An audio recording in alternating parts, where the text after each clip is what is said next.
প্রতিটা ম্যাচ, প্রতিটা মুহূর্ত, জয়ের উল্লাস, হারের নীরবতা, মাঠের খেলা, টেবিলের খেলা, আবেগ, অ্যাকশন আর বিশ্লেষণ। খেলা যেমন, খবরটাও ঠিক তেমন। গরমাগরম ওয়েলকাম টু স্টার প্লে। সাথে আছি আমি রানা জারিন। শুরুতেই শিরোনাম। নিউজিল্যান্ডের বিপক্ষে সেরাদের নিয়েই বাংলাদেশ স্কোয়াড। বিশ্বকাপের আগে বড় পরিবর্তনের পক্ষে নন প্রধান নির্বাচক।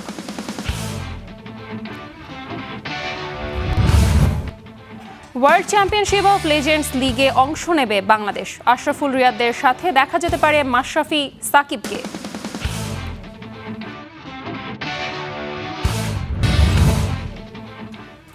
কাবরেরার ক্রোধ দেশের ফুটবলের ক্ষতি করেছে মন্তব্য জিকোর। জাতীয় দলে ফিরতে চান তারকা গোলকিপার।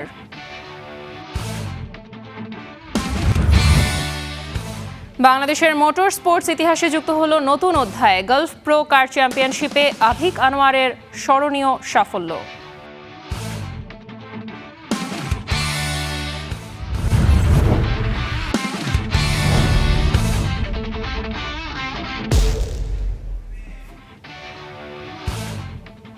মেহেদী হাসান মিরাজকে অধিনায়ক করে নিউজিল্যান্ডের বিপক্ষে প্রথম দুই ওয়ানডের জন্য 15 সদস্যের দল ঘোষণা করেছে বিসিবি। পাকিস্তানের বিপক্ষে সিরিজের দলটাকেই অপরিবর্তিত রাখা হয়েছে ব্ল্যাক ক্যাপদের বিপক্ষে। স্কোয়াডের সবাইকে সুযোগ দিতেই এমন সিদ্ধান্ত বলেছেন প্রধান নির্বাচক। এবার 2027 বিশ্বকাপের বেশ আগেও ওয়ানডে দল চূড়ান্ত করতে চায় নির্বাচক প্যানেল। দলে কোনো দ্বন্দ্বের গুঞ্জনও উড়িয়ে দেন তিনি। এক ফ্রেমে 4 সিলেক্টর, হাসিবুল হোসেন শান্ত বাদে বাকি 3 জনের জন্যই ভিন্ন অভিজ্ঞতা। নাইমান নাদিফ প্রথমবার চিফ সিলেক্টর হিসেবে হট সিটে হাবিবুল বাশার সুমন। তবে প্রথম অ্যাসাইনমেন্টে নেই কোনো ভিন্নতা। ধেয়ে আসা ওই বাউন্সারগুলো সফট হ্যান্ডেই খেললো নির্বাচক প্যানেল। পাকিস্তানের বিপক্ষে সিরিজের দলটাই আনচেঞ্জ। ব্ল্যাক ক্যাপদের বিপক্ষে প্রথম দুই ওয়ানডেতেও 4 পেসার, এক জেনুইন স্পিনার। কারণটাও ব্যাখ্যা করলেন প্রধান নির্বাচক। লাস্ট যেটা আপনার মনে বাংলাদেশ ভালো ক্রিকেট খেলেছে এবং সেখানে কিছু খেলার হয়তো সুযোগ পাননি একাদশে, সো এবং কিছু প্লেয়ার নতুন এসছে গত সিরিজে। সো আমাদের কাছে মনে হচ্ছে যেটা আমরা পলিসি সেট করেছি, যদি যখন কেউ আসবে সে যেন অ্যাটলিস্ট আমরা তাকে পর্যাপ্ত সুযোগ দিতে পারি। কিন্তু অপেক্ষাকৃত অনভিজ্ঞ কিউইদের বিপক্ষে কি চাইলেই সাহসী স্কোয়াড গড়া যেত না? সেই সঙ্গে 2027 বিশ্বকাপের আগে দল নিয়ে কি হবে? আবারও পরীক্ষা নিরীক্ষা। প্রায়ার টু ওয়ার্ল্ড কাপ আমরা কোনো চেঞ্জ করবো না। আমরা যদি চেঞ্জ করতে হয়, কাগজে দেখতে হয়, আমরা নেক্সট 6 মান্থ কিংবা এর মধ্যে আমরা দেখে নিব। আমরা একদম প্রায়ার টু ওয়ার্ল্ড কাপ আসলে নতুন কাউকে দেখতে চাই না। আনটিল আনলেস যে কেউ ইনজুর হলো তাকে ওই জায়গায় দেখতে, সেটা ডিফারেন্ট কেস। বাট আমরা আসলে ওয়ার্ল্ড কাপের আগে কোনো পরীক্ষা নিরীক্ষার মধ্যে যাবো না। এটা আমাদের সিলেকশন কমিটির একটা আমাদের মধ্যে যেটা আলাপটা হয়েছে। শান্তকে অধিনায়ক হিসেবে সরিয়ে মিরাজকে দেয়া হয় দায়িত্ব। আবার সেই শান্তই এখন এই দলের ভাইস ক্যাপ্টেন। তাতে কি দলের মধ্যে বাড়বে অভ্যন্তরীণ কোন্দল? আলোচনা আমরা সবার সাথে করেছি। দেখুন, ক্যাপ্টেন্সি কি হবে না এটা পুরোপুরি বোর্ড ডিসাইড করে, আপনারা জানেন এটা। তো যেহেতু মিরাজ আমাদের captain till next world cup, আমাদের ক্যাপ্টেন যদি তিনি, তার সাথে তো ডেফিনেটলি আমরা আলাপ করেছি। আমরা আমাদের পরবর্তীতে যে T20 ফরম্যাটটা হবে সেটা যদি আমরা এখনও দিচ্ছি না, বাট সেই ক্যাপ্টেনের সাথে আমরা আলাপ করেছি, আমরা কোচের সাথে আলাপ করেছি, আমরা দল করার আগে সবার সাথে আলাপ করেছি। এই সিরিজে সুযোগ না মিললেও ব্যাকআপ ক্রিকেটারদের প্রস্তুত থাকার আহ্বান নির্বাচক প্যানেলের। ইঙ্গিত, শেষ ওয়ানডেতে আসতে পারে পরিবর্তন। সেই সঙ্গে সাকিব আল হাসানকে নিয়েও চিরচেনা সেই বুলি আওড়ালো নির্বাচক প্যানেল। নিজেদের প্রথম অ্যাসাইনমেন্টে কোনো ধরনের ঝুঁকি নিল না হাবিবুল বাশার সুমন আর তার নির্বাচক প্যানেল। তবে অধিনায়ক ইস্যুতে ঠিকই রেখে গেল কিছুটা ধোঁয়াশা। সেই সঙ্গে সরাসরি না বললেও ইঙ্গিত দিল এই সিরিজ সাইফের জন্য অ্যাসিড টেস্ট। সৌম্য পাচ্ছেন সুযোগ। তৃতীয় ওয়ানডেতেও যে স্কোয়াডে আসছে পরিবর্তন। মাহবুব রিমন, স্টার নিউজ, শেরে বাংলা জাতীয় ক্রিকেট স্টেডিয়াম, ঢাকা। প্রথম বিভাগ ও দ্বিতীয় বিভাগে অংশ না নেয়া কোনো ক্লাবের এবার রেলিগেশন হবে না, এমন সিদ্ধান্ত আসে বোর্ড সভাপতি তামিম ইকবালের সাথে সিসিডিএমের বৈঠকে। তবে প্রথম বিভাগ ও দ্বিতীয় বিভাগ থেকে উন্নীত হওয়া 4 ক্লাব নিয়ে আসেনি কোনো সিদ্ধান্ত। উন্নীত হওয়া ক্লাবগুলো সম্মান জানাতে বললেও অনেকের দ্বিমত থাকায় সিদ্ধান্ত চূড়ান্ত করা যায়নি। এই 4 ক্লাব নিয়ে বসবেন বোর্ড সভাপতি তামিম ইকবাল, আলোচনা করে নেবেন সিদ্ধান্ত। এছাড়াও দ্বিতীয় বিভাগে না খেলা 12 ক্লাব নিয়ে আলাদা টুর্নামেন্ট আয়োজনের সিদ্ধান্ত নিয়েছে বিসিবি।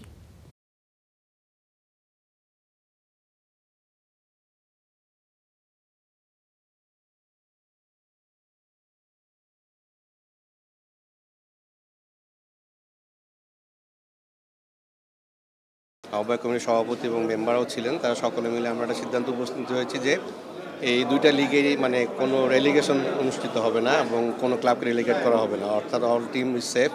তারা আগামী বছর আবার সেকেন্ড ডিভিশন ফার্স্ট ডিভিশন তারা খেলতে পারবে। আরেকটি সিদ্ধান্ত এখানে নেওয়া হয়েছে যে 4টি টিম উন্নীত হয়েছে ফার্স্ট ডিভিশনে এবং প্রিমিয়ার লিগে, এই সেকেন্ড ডিভিশন থেকে ফার্স্ট ডিভিশন প্রিমিয়ার লিগে, সেই 4টি টিমের সাথে প্রেসিডেন্ট স্বয়ং নিজে বসবেন। যদি ওনারা বলতো যে যারা খেলেনি তারা পেনালাইজ হতে, তাহলে অনেক মানে আপত্তি থাকতো বা অভিযোগ যেটা বলছেন, বা তারা অনেক বিভিন্ন মানুষ বিভিন্ন সাজেশন দিয়েছেন, এইটাই। তো যেহেতু তার আরও কি বলে অ্যাডভাইজার রয়েছেন, তাদের সাথে বসে বোর্ড মেম্বারদের সাথে বসে সব কিছুই তো একটা নিয়মের মধ্যে হবে, তাকে একটু সময় দেওয়া হয়েছে। উনি সময় চেয়ে নিয়েছেন আসলে আমাদের থেকে, তাই না? তো সেই সময়টা আমরা দেই। ওয়ার্ল্ড চ্যাম্পিয়নশিপ অফ লিজেন্ডসে লিগে অংশ নেবে বাংলাদেশ। বাংলাদেশ চ্যাম্পিয়ন নামের দলে খেলবেন রিয়াদ আশরাফুলের মতো টাইগার কিংবদন্তিরা। জটিলতা কাটলে দেখা যেতে পারে সাকিব মাশরাফিকেও। স্বত্বাধিকারী ও ক্রিকেটারদের বিশ্বাস, শুধু অংশগ্রহণই নয়, বাংলাদেশ টুর্নামেন্ট খেলতে যাচ্ছে চ্যাম্পিয়ন হতেই। ওয়ার্ল্ড চ্যাম্পিয়নশিপ অব লেজেন্ডস লিগের নয়া দল বাংলাদেশ চ্যাম্পিয়ন্সের আনুষ্ঠানিক সংবাদ সম্মেলন। ভিন্ন পরিচয়ে তামিম বোর্ড সভাপতির আসন ছেড়ে গণমাধ্যম কর্মীদের সঙ্গে। যদিও কদিন আগে তার নিজেরও খেলার কথা ছিল এই টুর্নামেন্টে, তবে পরিবর্তিত পরিস্থিতিতে হয়তো আর হচ্ছে না তা। তামিম না খেললেও টাইগারদের প্রথম সুপারস্টার মোহাম্মদ আশরাফুল কিংবা সাবেক অলরাউন্ডার মাহমুদুল্লাহ রিয়াদ যে খেলছেন তা নিশ্চিত। Bharat, Pakistan, Australia, New Zealand, West Indies, south আফ্রিকার কিংবদন্তিদের ভিড়ে বাংলাদেশের সম্ভাবনা কতটুকু? আমরা যখন যাব we will go for trophy and ইনশাআল্লাহ আমরা ট্রফি ফেরত নিয়ে আসতে পারবো। হবে না রিয়াদ ভাই? ইনশাআল্লাহ। লাস্ট ইয়ার ডিভিলিয়ার্স 4 ম্যাচে 4টা 100 করলো, তো ইউ ক্যান গেস ওই ক্রিকেটের কম্পিটিশনটা আর কি কতটুকু ইম্পর্টেন্ট। তো এবং আমরা ওইটার জন্যই প্রিপারেশন নিচ্ছি এবং উইল বি ইনশাআল্লাহ গোয়িং ফর দ্য চ্যাম্পিয়নশিপ এবং ইনশাআল্লাহ উইল গোনা প্লে ওয়েল। তবে লাল সবুজের স্কোয়াড যে এখনো চূড়ান্ত নয়। প্রশ্ন, সেখানে জায়গা মিলবে তো সাকিব মাশরাফির? আমাদের কাছে cricket is the main thing. আমরা এটাতে পলিটিক্স জড়াতে চাই না। যদি মাশরাফি ভাই বা সাকিব খেলতে পারে তাহলে we would love to have them there, because but end of the day এটার একটা কমপ্লিকেশন আছে। আমাদের গভর্নমেন্টের সাপোর্ট লাগবে, আমাদের বিসিবির সাপোর্ট লাগবে। ওনাদের এইসব জিনিসপত্র যদি আমরা এড়িয়ে বা আমরা যদি সলভ করে যদি ওনারা একসাথে খেলতে পারে, they are most welcome to come and play for us. সঙ্গে আছে ব্যক্তিগত লক্ষ্য। বুড়িয়ে গেলেও যে ফুরিয়ে যাননি সেটা প্রমাণের আরও একটা সুযোগ। তবে অনেকেরই আছে যে ব্যক্তিগত ব্যস্ততা। মোহাম্মদ আশরাফুল নিজেও যে জাতীয় দলের ব্যাটিং কোচ, কিভাবে এই টুর্নামেন্টের জন্য বের করবেন সময়?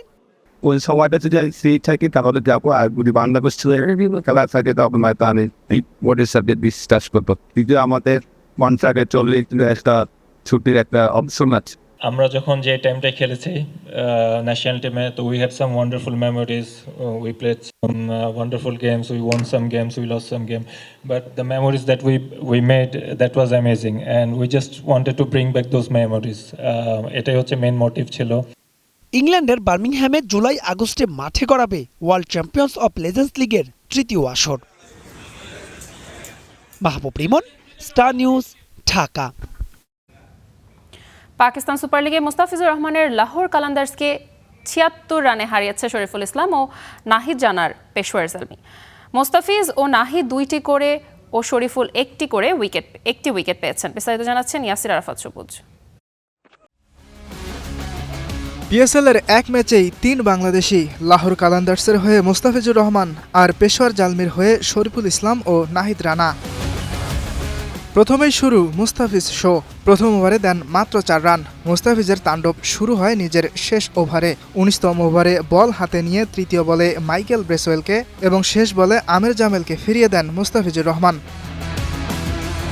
ফিজ আরও 2টি উইকেট পেতে পারতেন, তবে তার বলে ক্যাচ ফেলে দেন লাহোর কালান্দার্সের ফিল্ডাররা। 4 ওভার বল করে 30 রান খরচ করেন ফিজ। 173 রান সংগ্রহ করে পেশোয়ার জালমি। লাহোর ব্যাট করতে নামতেই উইকেট ধসাতে শুরু করেন শরীফুল ও নাহিদ। নিজের প্রথম ও দলের দ্বিতীয় ওভারে মাত্র 4 রান করা মোহাম্মদ নাইমকে ফিরিয়ে দেন শরীফুল। ষষ্ঠ ওভারে প্রথম বল হাতে তুলে নিয়ে আবদুল্লাহ শফিকের উইকেট ফেলে দেন নাহিদ। 2 বাংলাদেশের বোলিং তোপে উইকেট হারাতে শুরু করা লাহোর কালান্দার্সের ব্যাটাররা আর থিতু হতে পারেননি। নিজের তৃতীয় ওভারে উসামা মিরকে ফিরিয়ে জোড়া উইকেট পূর্ণ করেন নাহিদ। 3 ওভার বল করে 2 উইকেট পেতে মাত্র 15 রান খরচ করেন এই টাইগার পেসার। আর 2 ওভারে 17 রান খরচ করে 1 উইকেট নিয়েই সন্তুষ্ট থাকতে হয় শরীফুলকে। 97 রানে অল আউট হয়ে যায় লাহোর কালান্দার্স। 4 রান করে অপরাজিত থাকেন মুস্তাফিজ। ইয়াসির আরফাত সবুজ, স্টার নিউজ। ভোলা ক্রীড়া সংস্থার নানা জটিলতায় স্থবির হয়ে পড়েছে জেলার ক্রিকেট লিগ। প্রায় 4 বছর নেই মাঠের খেলা। ভবিষ্যৎ নিয়ে শঙ্কায় জেলার খেলোয়াড়রা। জেলা ক্রীড়া সংস্থার নির্বাচন হয় না 2.5 বছর ধরে। লিগগুলো নিয়মিত আয়োজন সহ জেলা ক্রীড়া সংস্থা নির্বাচিত কমিটি দাবি সংশ্লিষ্টদের। এমন অবস্থায় সমস্যা সমাধানে উদ্যোগ নিয়েছে জেলা প্রশাসক। বিস্তারিত ভোলা প্রতিনিধি আদিল হোসেন তপুর রিপোর্টে ছবি তুলেছেন খোকন দেবনাথ। নতুন রূপে সেজেছে ভোলার গজনবী স্টেডিয়াম। পাখির চোখে দেখলে অনেকটা জাতীয় স্টেডিয়ামের মতো মনে হয়। এত সুন্দর আধুনিক স্টেডিয়াম থাকা সত্ত্বেও গত 4 বছর ধরে মাঠে গড়াচ্ছে না কোনো ক্রিকেট টুর্নামেন্ট। ভোলায় বেসরকারিভাবে 2টি ক্রিকেট একাডেমি রয়েছে। এখানে আগামী দিনের ক্রিকেটার হওয়ার স্বপ্ন নিয়ে প্রতিদিন প্রশিক্ষণ নেয় প্রায় 200 ক্রিকেটার। ভোলায় ইনডোর ফ্যাসিলিটি সহ দারুণ একটি স্টেডিয়াম রয়েছে। প্রতিদিন এই স্টেডিয়ামে নিয়ম করে প্রশিক্ষণ নেয় ক্রিকেটাররা। তবে কোনো লিগ না থাকায় ভবিষ্যৎ নিয়ে অনিশ্চিত খেলোয়াড়রা। দীর্ঘদিন যাবৎ ক্রিকেট টুর্নামেন্ট না হওয়ার কারণে আমাদের যেই একাডেমির আমাদের যে জুনিয়র লেভেলে যে প্লেয়ারগুলো আছে যারা এইজ লেভেল খেলে তাদের আমরা আগে যেরকমভাবে মাঠে সচরাচর পাইতাম এখন তারা মাঠে আসতেছে না। ভোলার ক্রীড়াঙ্গনের অচল অবস্থা কাটাতে দ্রুত ক্রীড়া সংস্থা নির্বাচিত কমিটি গঠনের দাবি সংগঠক ও সাবেক খেলোয়াড়দের। এখানে কোনো ক্রিকেট লিগ এবং ফুটবল লিগ হচ্ছে না, এই জন্য প্লেয়াররা এখানে সুযোগ পাচ্ছে না। এই জন্য প্লেয়ার অনেক আগে যে ঢাকা খেলতো সেই পরিমাণে এখন ঢাকা খেলতে পারে না ক্রিকেট লিগের কারণে। আর কমিটিও নাই, প্রায় 2 বছর 2.5 বছর কমিটি নাই। এখন আমি সংস্থায় একা আছি। তারপরেও বিভিন্নভাবে কিছু লোকজনের সহায়তায় এই ক্রীড়াঙ্গনকে সচল রাখা হয়েছিল। ভোলা এখন আর আগের জায়গায় নেই। ভোলায় আরও অনেক স্পন্সর আসবে, এর প্রভাব ক্রীড়াঙ্গনও পড়বে বলে আমি আশা করি। তার জন্য একটি নির্বাচিত কমিটি খুবই দরকার। দ্রুতই মাঠে খেলা ফেরানোর আশ্বাস জেলা প্রশাসকের। ক্রিকেট টুর্নামেন্ট করার জন্য আমরা প্রস্তুতি গ্রহণ করেছি, কিন্তু যেহেতু এই মুহূর্তে কোনো কমিটি নাই, সুতরাং এই বিশাল কার্যক্রম বাস্তবায়নের জন্য কমিটিটা পূর্ণাঙ্গ কমিটি হয়ে গেলে এই টুর্নামেন্টগুলো বড় টুর্নামেন্টগুলো মাঠে করাবে ইনশাআল্লাহ। এক বুক স্বপ্ন নিয়ে যারা প্রতিনিয়ত মাঠে এসে প্র্যাকটিস করে তাদের মুখে এখন হতাশার বাণী। জেলা ক্রীড়া সংস্থার আয়োজনে বেশ কয়েক বছর ধরে কোনো টুর্নামেন্ট হচ্ছে না, ফলে তাদের সুপ্ত প্রতিভার বিকাশ ঘটাতে পারছে না। সব বাধা দূর করে মাঠে গড়াবে টুর্নামেন্ট, এমনটাই প্রত্যাশা খেলোয়াড়দের। আদিল হোসেন তপু, স্টার নিউজ, ভোলা। ক্যাবরেরার ক্রোধ দেশের ফুটবলের ক্ষতিগ্রস্ত করেছে বলে মন্তব্য করেছেন গোলরক্ষক আনিসুর রহমান জিকো। বাংলাদেশ প্রিমিয়ার লিগে আরামবাগের ম্যাচে প্লেয়ার অফ দ্য ম্যাচের পুরস্কার গ্রহণ শেষে গণমাধ্যমে এমন কথা বলেন তিনি। জাতীয় দলে ফিরতে উন্মুখ হয়ে আছেন ব্যাঙ্গালোর সাফে দক্ষিণ এশিয়া সেরা হওয়া এই গোলরক্ষক। জাতীয় দলের সেই জার্সিটা গায়ে নেই, কিন্তু তাতে ভক্তদের কাছে মোটেও কমেনি এক সময়ের দক্ষিণ এশিয়া সেরা এই গোলরক্ষকের ক্রেজ। বেশ কয়েক বছর ধরে জাতীয় দলের প্রাথমিক স্কোয়াডে ডাক পেলেও জিকোকে রাখা হয়নি মূল দলের তালিকায়। সময়টা গড়িয়েছে বেশ, তাই তো মুখ খুললেন বাংলার বাজ পাখি। না, আমার তো খারাপ লাগে, ধরেন ন্যাশনাল টিমে বারবার স্কোয়াডে ডাকে, ফাইনালি রাখে না। তো ধরেন জিকো তো সবার, শুধু বসুন্ধরা কিনছেন না, তো সবাই চাই আমি ন্যাশনাল টিমে ব্যাক করি। সবাই আমার জন্য দোয়া করতেছে, যেভাবে সাপোর্ট করতেছে, ইনশাল্লাহ আমি তাদের জন্য হলে একদিন ন্যাশনাল টিমের গোলবারে দাঁড়াবো। তুচ্ছ বিষয়ে কাবরেরার ক্রোধ ক্ষতি করেছে জিকোর, ক্ষতি করেছে বাংলাদেশের, বলছেন একসময়ের দক্ষিণ এশিয়ার সেরা এই গোলরক্ষক।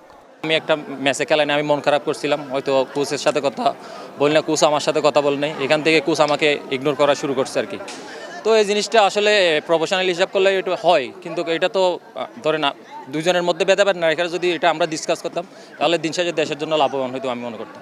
জিকো আবারও ফিরতে চান লাল সবুজের জার্সিতে, জিততে চান সাফের শিরোপা। ইনশাল্লাহ আমি যদি রেগুলার খেলতে পারি আমি ন্যাশনাল টিমে ব্যাক করবো একদিন ইনশাল্লাহ। অবশ্যই এটা তো আমার সবসময় কাজ করে, আমার আবার সাফ খেলতে হবে, আমার সাফে সেরা গোলকিপার হবা, এবং আমার খুব ইচ্ছা যে আমি দেশকে একটা সাফ শিরোপা উপহার দেবো, খুব ইচ্ছে এটা আমার। বাংলার বাজ পাখির ডানা এখনও ভেঙে যায়নি, সে কথার প্রমাণ মিলেছে প্রিমিয়ার লিগে আরামবাগ ম্যাচে ম্যান অব দ্য ম্যাচ হবার মধ্য দিয়ে। সামনে ঘরের মাঠে সাফ চ্যাম্পিয়নশিপ, দলে আসবেন নতুন কোচ, আর সেই কোচের তালিকায় জায়গা পাবার আশা এই গোলরক্ষকের।